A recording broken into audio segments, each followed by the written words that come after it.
tonight. In our coverage, uncertainty in Ottawa as Trump's tariffs on Canada could take effect at midnight.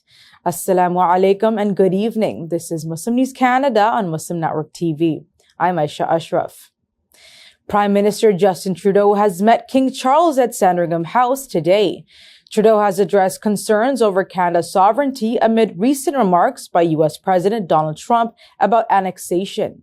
Trudeau is in London for talks with the European leaders. He has reiterated the importance of defending Canada's independence. King Charles, as Canada's head of state, has remained silent.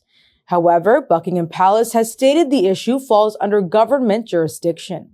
British Prime Minister Keir Starmer, on his visit to Washington, has avoided commenting on the King's stance. Instead, Starmer has emphasized a UK-US unity. Meanwhile, Foreign Affairs Minister Melanie Joly has reassured Canadians of strong UK ties, but warned European allies about Trump's unpredictability. Canada is preparing for a major trade showdown as U.S. President Donald Trump considers imposing sweeping tariffs as early as tomorrow. With less than 24 hours to go, both the federal government and provincial leaders remain uncertain about the scale and scope of the penalties. The tariffs could include 25% levy on most Canadian goods and a 10% tariff on energy exports. While U.S. officials confirm that trade action is imminent, the final details remain unclear. Trump is expected to make the decision just hours before implementation. If no formal announcement is made, an executive order issued last month could automatically trigger the tariffs at midnight. In response, Canada has vowed to retaliate with countermeasures totaling $155 billion, matching any tariffs imposed. The federal government points to recent efforts in border security, which have led to a sharp decline in illegal crossings and fentanyl smuggling as evidence that U.S. concerns are being addressed. Despite these measures, Trump has instructed the Commerce Department to conduct a full review of trade relationships, potentially setting the stage for further tariffs beyond March. Canadian officials remain on high alert while business leaders warn of economic fallout. As the deadline approaches, Canada awaits Trump's final decision, bracing for a trade battle that could have lasting economic consequences. On a striking return to Saturday Night Live after a decade, comedian Mike Myers has taken a subtle dig at Donald Trump. Myers wore a t-shirt that read, "Canada is not for sale." The Canadian comedian flashed the message during the show's curtain call, standing next to his country's flag. As the credits rolled, he quipped, "Elbows up." Beyond the t-shirt, Myers took another swipe at the U.S. president in a sketch portraying Elon Musk. In character, he stormed a White House meeting between Trump and Ukrainian President Volodymyr Zelensky, wielding a chainsaw. After a decade away, Myers proved his comedic edge remains sharp. Myers is best known for Austin Powers, Wayne's World, and voicing Shrek. He originally rose to fame on SNL in the late 1980s and early 90s, creating iconic characters like Wayne Campbell. He is renowned for his satire and transformative performances and remains one of comedy's most enduring figures. Hamas says Israel is trying to push the situation back to square one. This comes as Israel has refused to move into the second phase of the Gaza ceasefire deal and Hamas's request to extend the first phase. International criticism intensifies following Israel's decision to block aid deliveries to Gaza. Egypt, Qatar, and Jordan denounced the move as a violation of the ceasefire and humanitarian law. Israeli attacks on southern Gaza have killed 2 Palestinians and wounded 3 others. Israeli police say a stabbing attack in Haifa at a bus station has left at least 1 person dead and 4 others wounded. Israel's prime minister has praised U.S. President Donald Trump's proposal to displace Palestinians from Gaza. Netanyahu says the time has come to give the Palestinians in Gaza the freedom to leave. The prime minister has also issued a stern warning to Hamas.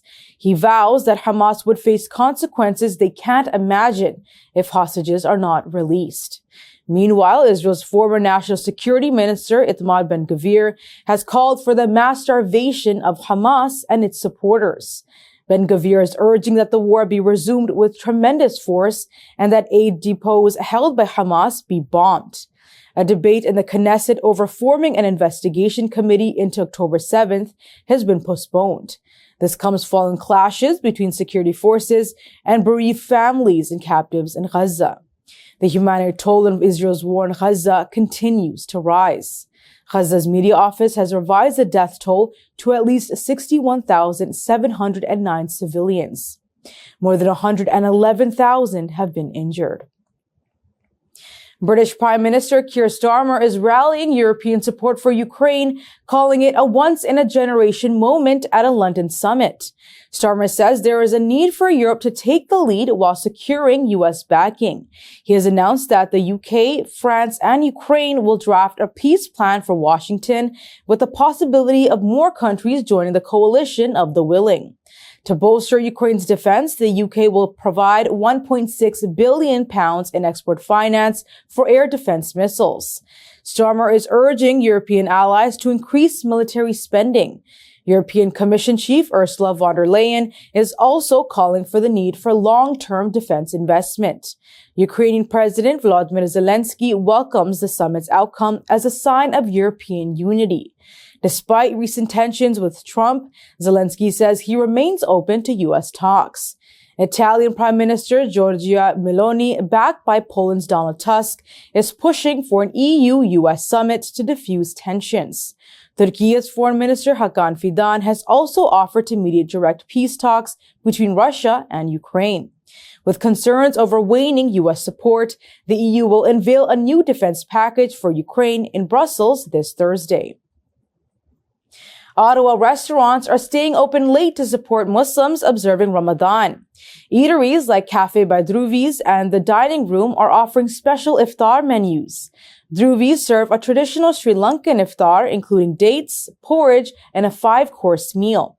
Owner Donald Wingle has collaborated with the Sri Lankan High Commission to ensure authenticity.